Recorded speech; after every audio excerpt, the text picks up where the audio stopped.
जय हिंद दोस्तों। आज की इस वीडियो में हम लोग करंट अफेयर पढ़ेंगे।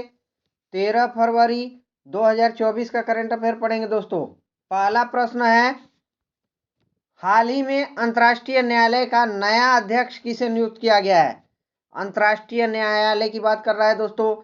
नवाब Salam, Julius Sebutinde, Dalveer Bhandari, Joan E Donoghue. इस प्रश्न का राइट आंसर है नवाब सलाम। नवाब सलाम को जो है ICJ international court of justice का जो है अध्यक्ष नियुक्त किया गया हाल फिलहाल में। अध्यक्ष इनको बनाया गया है दोस्तों, नवाब सलाम। इस प्रश्न का राइट आंसर है। इंटरनेशनल कोर्ट ऑफ जस्टिस का मुख्यालय कहाँ है? तो दी हेग में है। दी हेग शहर जो है ये स्विट्जरलैंड में है, नीदरलैंड में है। दी हेग शहर जो है नीदरलैंड में है, दी हेग। और यहीं पे जो है इंटरनेशनल कोर्ट ऑफ जस्टिस का मुख्यालय, ये भी आपको ध्यान रखना है दोस्तों। यहां पर दूसरा ऑप्शन जो दिया है जूलिया सेबुटिंगे जो है ये, इनको उपाध्यक्ष नियुक्त किया गया है, उपाध्यक्ष। ये भी ध्यान रखना है आपको दोस्तों। नवाब सलाम जो है इनका देश कौन सा है? तो ये लेबनान देश के हैं। लेबनान देश के हैं दोस्तों। लेबनान की राजधानी कहाँ है? बेरूत है। बेरूत लेबनान की राजधानी है। और ये जो जूलिया है जो उपाध्यक्ष नियुक्त हुई है, इनका देश कहाँ है? युगांडा है। युगांडा है। और युगांडा की राजधानी कंपाला है। युगांडा की राजधानी कंपाला, ये भी आपको ध्यान रखना है। वर्तमान में ICJ international court of justice में कितने जज हैं? तो ये 15 न्यायाधीश हैं। कुल अभी वर्तमान में 15 न्यायाधीश है। और इनकी नियुक्ति 9 साल के लिए होती है। 9 साल के लिए नियुक्ति होती है। ये रिन्यू भी हो सकते हैं दोस्तों। ये 9 साल के बाद जो है ये री इलेक्ट भी हो सकते हैं। री इलेक्ट भी हो सकते हैं, मतलब दोबारा भी बन सकते हैं। 9 साल पूरा करने के बाद दोबारा भी री इलेक्ट हो सकते हैं। हम देख लेंगे कि जो अंतर्राष्ट्रीय न्यायालय में कोई भारत के न्यायाधीश हैं तो हाँ हैं ये दलबीर भंडारी जो है ये जोधपुर के हैं दोस्तों, जोधपुर के हैं। और ये वर्तमान में जो है इंटरनेशनल कोर्ट ऑफ जस्टिस में भारत का प्रतिनिधित्व कर रही है, जज हैं यहाँ पर दोस्तों। और ये दोबारा री इलेक्ट हुए हैं, मतलब 9 साल कार्यकाल पूरा करने के बाद दलबीर भंडारी दोबारा रिलेक्ट हुए हैं। बहुत ज़्यादा प्रश्न है। हमारा प्रश्न का उत्तर, अंतर्राष्ट्रीय न्यायालय का नया अध्यक्ष किसे नियुक्त किया गया है? तो ये नवाब सलाम को, और उपाध्यक्ष जूलिया सेबुटिंडे को। चलते हैं अगले प्रश्न की ओर। दोस्तों आपको वीडियो अंत तक देखना है और वीडियो को ज़्यादा से ज़्यादा शेयर करना है और एक कमेंट भी करना है आपको प्यारा सा। दूसरा प्रश्न है, हाल ही में हिंद महासागर के किस देश में भारत की यूपीआई सेवा प्रारंभ हुई है? ऑप्शन है Mauritius, Sri Lanka, Maldives, A and B. इस प्रश्न का right answer A and B है। मॉरिशस में भी हुआ है और श्रीलंका में भी हुआ है। दोस्तों मैंने आपको पढ़ाया था अभी यूरोपियन कंट्री कौन सा बन गया है जिसने यूपीआई स्वीकार किया है? तो फ्रांस बन चुका है। उसके बाद फ्रांस बन चुका है पहले, और अब जो है ये सेवा स्वीकार करने वाले मॉरिशस और श्रीलंका, ये दोनों बन चुके हैं दोस्तों। यूपीआई क्या होता है आपको ये भी पता होना चाहिए। यूनिफाइड पेमेंट इंटरफेस, इसका फुल फॉर्म होता है यूपीआई का। इस बात का ध्यान रखना है। और इसकी शुरुआत जो है 2016 में हुई है। यूपीआई की शुरुआत 2016 में हुई है। किसने किया है? तो NPCI national payment corporation of India ने किया है। इस बात का ध्यान रखना है। ऑनलाइन पेमेंट के लिए है दोस्तों, यूपीआई ऑनलाइन पेमेंट के लिए। जितना भी आप देख रहे हैं फोन पे, गूगल पे, सब इसी के अंतर्गत आता है। श्रीलंका की राजधानी कहाँ है दोस्तों? श्री जयवर्धने कोट्टे है। और यहाँ पर श्रीलंका में किसने इसका शुभारंभ किया है? तो ये राष्ट्रपति रानिले विक्रमसिंघे, यहाँ के जो राष्ट्रपति हैं श्रीलंका के, रानिले विक्रम सिंघे, इन्होंने शुरू किया है श्रीलंका में। उसके बाद यहाँ पर दोस्तों मॉरिशस है, मॉरिशस में किसने शुरू किया है? तो प्रवीण जगन्नाथ प्रवीण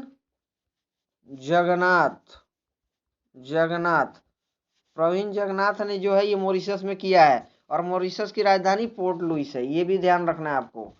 मॉरिशस की राजधानी पोर्ट लुइस है, बहुत ज़्यादा इंपॉर्टेंट प्रश्न है, याद रखना है। मॉरिशस और श्रीलंका ने अपना लिया है। चलते हैं अगले प्रश्न की ओर। तीन नंबर प्रश्न है, हाल ही में अंतर्राष्ट्रीय लघु चाय धारक परिसंघ का 25वां सत्र पहली बार भारत में कहाँ आयोजित हुआ? 25वां सत्र पश्चिम बंगाल, उड़ीसा, असम या फिर त्रिपुरा? इस प्रश्न का राइट आंसर है दोस्तों असम। असम में ये शुरू हुआ है दोस्तों। अंतर्राष्ट्रीय लघु चाय धारक परिसंघ असम में शुरू हुआ है और ये 25वां है। अंग्रेजी में इसको confederation on international small T holder कहते हैं। कन्फेडरेशन लिख लीजिए दोस्तों,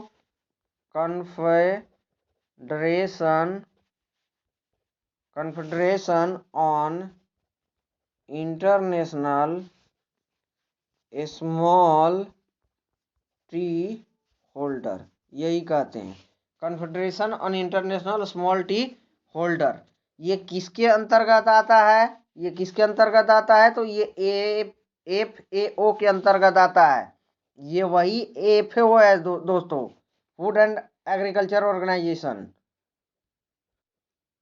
ये वही FAO है दोस्तों। इसकी स्थापना कब हुई है? तो 16 अक्टूबर 1945 में हुई है इसकी स्थापना। और इसका हेडक्वार्टर रोम इटली में है। रोम इटली में इसका हेडक्वार्टर है, ये भी ध्यान रखना है आपको। अभी वर्तमान में जो है दोस्तों क्यू डोंगे इसके वर्तमान हेड हैं, इसके अंतर्राष्ट्रीय लघु चाय धारक परिसंघ के। अंतर्राष्ट्रीय लघु चाय धारक परिसंघ के अध्यक्ष कौन है? तो ये है क्यू डोंगे है, ये भी ध्यान रखना है आपको, बहुत ज़्यादा इंपॉर्टेंट प्रश्न है। ये 25वां सत्र का आयोजन दोस्तों हुआ है अभी असम के गुवाहाटी शहर में। गुवाहाटी शहर में हुआ है और ये 25वां सत्र है।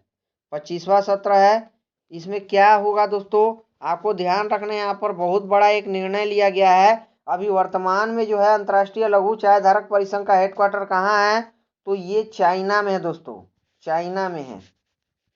परंतु यहाँ पर निर्णय लेने के बाद इसका हेडक्वार्टर जो है इंडिया में शिफ्ट किया जाएगा। और इंडिया को जो है 2 साल के लिए अध्यक्ष भी चुन लिया गया है। 2 साल के लिए अध्यक्ष भी चुन लिया गया है। बहुत ज़्यादा इंपॉर्टेंट प्रश्न है। तो ये अंतर्राष्ट्रीय लघु चाय धारक परिसंघ का 25वां सत्र पहली बार भारत में आयोजित हुआ है। और ये पहली बार हुआ है भारत में आयोजित, और ये असम में हुआ है। प्रश्न 4 है, हाल ही में विश्व यूनानी दिवस 2024 कब मनाया गया है? विश्व यूनानी दिवस 8 फरवरी, 9 फरवरी, 10 फरवरी या फिर 11 फरवरी? ये 11 फरवरी को हाल फिलहाल में मनाया गया है दोस्तों। विश्व यूनानी दिवस 11 फरवरी को मनाया गया है। किसके जन्मदिन पे मनाया गया ये भी लिख लीजिए, हकीम अजमल खान। हकीम अजमल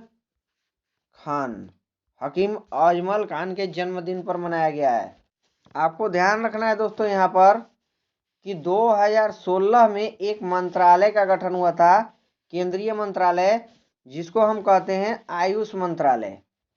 आयुष मंत्रालय हम लोग कहते हैं दोस्तों। ए से क्या होता है? आयुर्वेदिक होता है। वाई से योग होता है। यू से क्या होता है दोस्तों? ये यू से यूनानी होता है। और एस से सिद्ध होता है। और एच से जो होम्योपैथी होता है। तो ये आयुष मंत्रालय बना था दोस्तों। इसी में यूनानी भी आया था, याद रखना है। 2017 में हैदराबाद में जो है दोस्तों 2017 में जो दोस्तों हैदराबाद में यूनानी जो अनुसंधान केंद्र की स्थापना हुई थी। याद रखना है आपको कि ये यूनानी पद्धति के मूल तत्व क्या हैं। यूनानी पद्धति के मूल तत्व क्या है, यहाँ पर आपको ध्यान रखना है। एक है अग्नि, अग्नि है, दूसरा जल है, तीसरा क्या है दोस्तों, तो तीसरा वायु है, चौथा क्या है, तो चौथा पृथ्वी है, पृथ्वी है।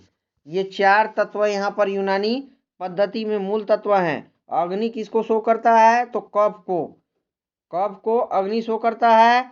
और जल जो है ये काला पित्त को शो करता है, जल काला पित्त को। और वायु जो है रक्त को शो करता है। और पृथ्वी जो है पीला पित्त को शो करता है। ये बात का आपको ध्यान रखना है।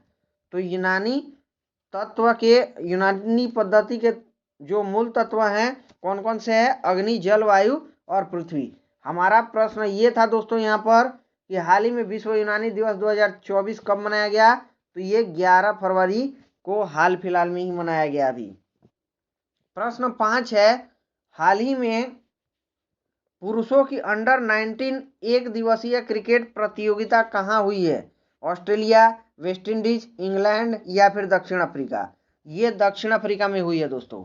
ये मैच जो अंडर 19 क्रिकेट वर्ल्ड कप कहाँ हुआ है, ये दक्षिण अफ्रीका में हुआ है। और ये कौन सा संस्करण है, ये 15वां संस्करण है।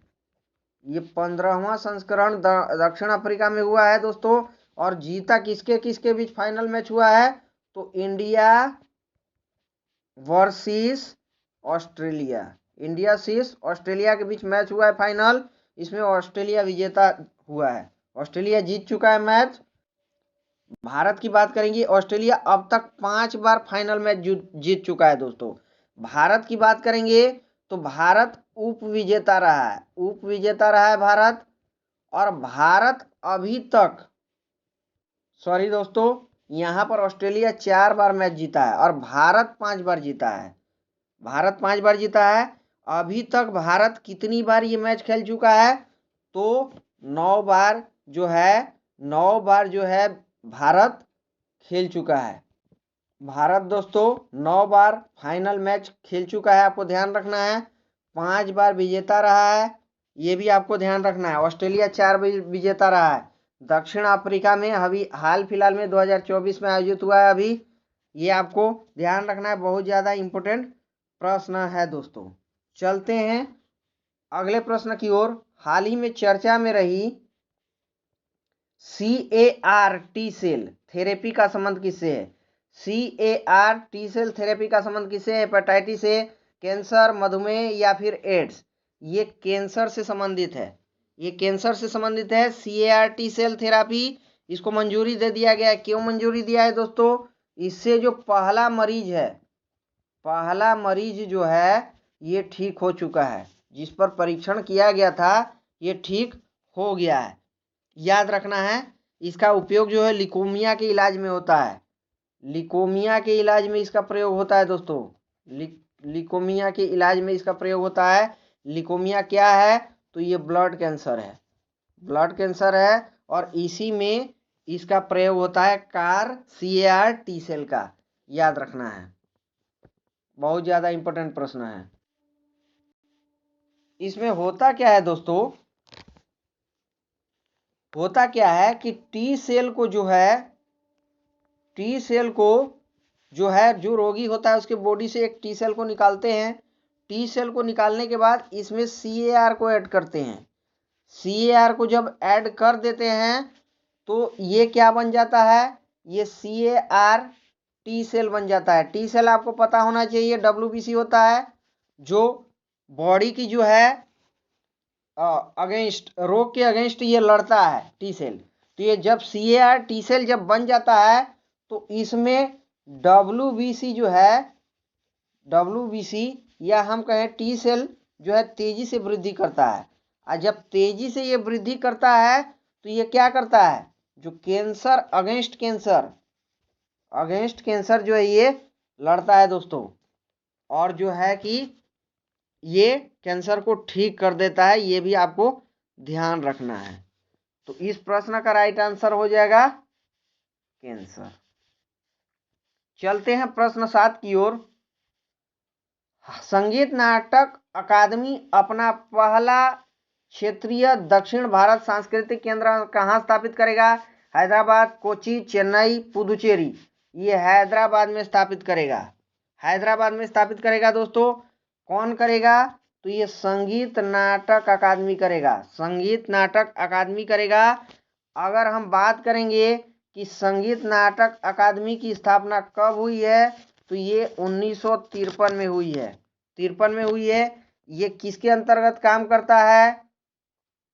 ये किसके अंतर्गत काम करता है दोस्तों? ये संस्कृति मंत्रालय के अंतर्गत काम करता है, संस्कृति मंत्रालय के अंतर्गत काम करता है। ये भी आपको ध्यान रखना है। 1953 में इसकी स्थापना हुई है। अभी इसके वर्तमान अध्यक्ष कौन है? संगीत नाटक अकादमी के वर्तमान अध्यक्ष, ये भी लिख लीजिए, ये संध्या पुरेचा है, संध्या पुरेचा है, संध्या पुरेचा है। ये भी आपको ध्यान रखना है। अभी इसने रीजनल सेंटर कहाँ पर खोला है दोस्तों? तो ये हैदराबाद में खोला है, हैदराबाद में खुला है। हमारे प्रश्न का राइट आंसर भी हैदराबाद है। और इसका नाम दिया है दक्षिण भारत सांस्कृतिक केंद्र, यही नाम दिया है, दक्षिण भारत सांस्कृतिक केंद्र इसका नाम दिया है।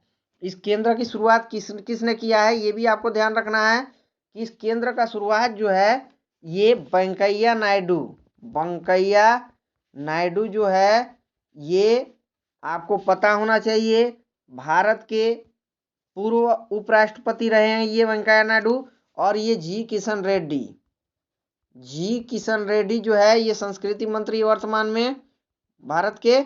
इन दोनों ने ही मिलकर के ये किया है इसकी स्थापना। भारत कला मंडपम इसमें से एक मंडप है, भारत कला मंडप जो है, भारत कला मंडप इसमें एक मंडप है। ये भी आपको ध्यान रखना है, बहुत ज़्यादा इंपॉर्टेंट प्रश्न होने वाला है। तो प्रश्न का हमारा उत्तर हो जाएगा, ये संगीत नाटक अकादमी ने अपना पहला क्षेत्रीय दक्षिण भारत सांस्कृतिक केंद्र स्थापित किया है, तो हैदराबाद में। प्रश्न 8 है, हाल ही में रेलवे सुरक्षा बल ने 67वीं Akhil Bharatiya police duty meet कहाँ प्रारंभ किया है? पटना, लखनऊ, कोलकाता या फिर गुवाहाटी? ये दोस्तों लखनऊ में किया है, लखनऊ में किया है। ये आरपीएफ आप जानते हैं, रेलवे प्रोटेक्शन फोर्स होता है। और ये जो किया है ये 67वां क्रम है दोस्तों, ये इनका 67वां क्रम है। यहाँ उत्तर प्रदेश में लखनऊ में किया है। कहाँ पर लखनऊ में? एग्जैक्ट लोकेशन पूछेगा तो ये जगजीवन राम एकेडमी में किया है, जगजीवन राम एकेडमी, जगजीवन राम एकेडमी में ये हुआ है इसका शुभारंभ। और शुभारंभ करने वाले कौन है दोस्तों? तो ये रेल मंत्री अश्वनी वैष्णव हैं, अश्वनी वैष्णव भारत के जो अभी वर्तमान में रेल मंत्री है, इन्होंने ही इसकी शुरुआत की है, शुभारंभ किया है। क्यों किया है इसकी शुभारंभ दोस्तों? अपराध की वैज्ञानिक पहचान के लिए, अपराध की वैज्ञानिक पहचान के लिए, पहचान के लिए किया है, अपराध की वैज्ञानिक पहचान के लिए किया है। इस बात को आपको ध्यान रखना है। तो ये कहाँ पर किया है? तो ये लखनऊ में किया है। प्रश्न 9 है, हाल ही में केरल सरकार ने केपीपी नामबिहार पुरस्कार 2024 से किसे सम्मानित किया गया है? किसे सम्मानित किया है? S Somnath, Ratan Tata, Rajinikanth, PV Sindhu. तो ये एस सोमनाथ को किया है, केरल सरकार का ये पुरस्कार है दोस्तों, केपीपी नामबिहार पुरस्कार। और ये 2024 में एस सोमनाथ को पुरस्कृत किया है केरल सरकार ने। आपको ध्यान रखना है, ये एस सोमनाथ कौन है? इसरो के वर्तमान चेयरमैन हैं। इनकी मुख्य उपलब्धियां क्या है दोस्तों? इन्हीं के जो है समय में ये चंद्रयान 3 जो है ये लॉन्च होता है भारत से। और ये कब लॉन्च होता है? तो ये 14 जुलाई 2023 को लॉन्च होता है। और पहुंचता है कब? तो ये पहुंचता है दोस्तों 23 अगस्त 2023 को ये चंद्रमा के दक्षिणी ध्रुव पर पहुंचता है। और ऐसा करने वाला भारत पहला देश विश्व का बन गया है। ये सोमनाथ की बात करेंगे तो इनकी एक ऑटोबायोग्राफी भी है, शेर जिसने चांदनी पी ली है। क्वेश्चन बन सकता है, शेर जिसने चांदनी पी ली है, शेर जिसने चांदनी पी ली है, ये इनका ऑटोबायोग्राफी है। ये भी आपको ध्यान रखना है। हमारा प्रश्न सिर्फ इतना था, केरल सरकार ने केपीपी नाम्बियार पुरस्कार 2024 किसे सम्मानित किया है? तो एस सोमनाथ को। बहुत ज्यादा इंपॉर्टेंट प्रश्न है। चलते हैं दोस्तों प्रश्न नंबर 10 की ओर। प्रश्न नंबर 10 है हमारा, हाल ही में महर्षि दयानंद सरस्वती की 200वीं जयंती मनाई गई है। इनका जन्म कहाँ हुआ था? मध्य प्रदेश, राजस्थान, महाराष्ट्र, गुजरात। इस प्रश्न का राइट आंसर है गुजरात। गुजरात में इनका जन्म होता है दोस्तों, महर्षि दयानंद सरस्वती का। कहाँ पर गुजरात में होता है? तो ये टंकारा, टंकारा एक स्थान है गुजरात में, और यहीं पर इनका जन्म होता है महर्षि दयानंद सरस्वती का। एग्जैक्ट डेट लिखेंगे दोस्तों, इनका 12 फरवरी 1824 को इनका जन्म होता है टंकारा गुजरात में। ये आपको ध्यान रखना है। इन्हीं का नाम मूलशंकर, मूलशंकर इन्हीं का मूल नाम है। आता है क्वेश्चन एग्जाम में कि दयानंद सरस्वती का मूल नाम क्या है? तो इनका मूलशंकर नाम है, मूलशंकर नाम है। ये भी आपको ध्यान रखना है। अभी 200वीं जयंती इनकी मनाई गई है, 200वीं जयंती मनाई गई है। इनके महत्वपूर्ण काम क्या है दोस्तों, इनके महत्वपूर्ण कार्य क्या है, ये आपको ध्यान रखना है। तो पहला नोट कीजिए, वेदों की ओर लौटे, ये नारा इन्होंने ही दिया है। वेदों की ओर लौटो, वेदों की ओर लौटो, ये नारा किसने दिया है? तो इन्होंने ही दिया है।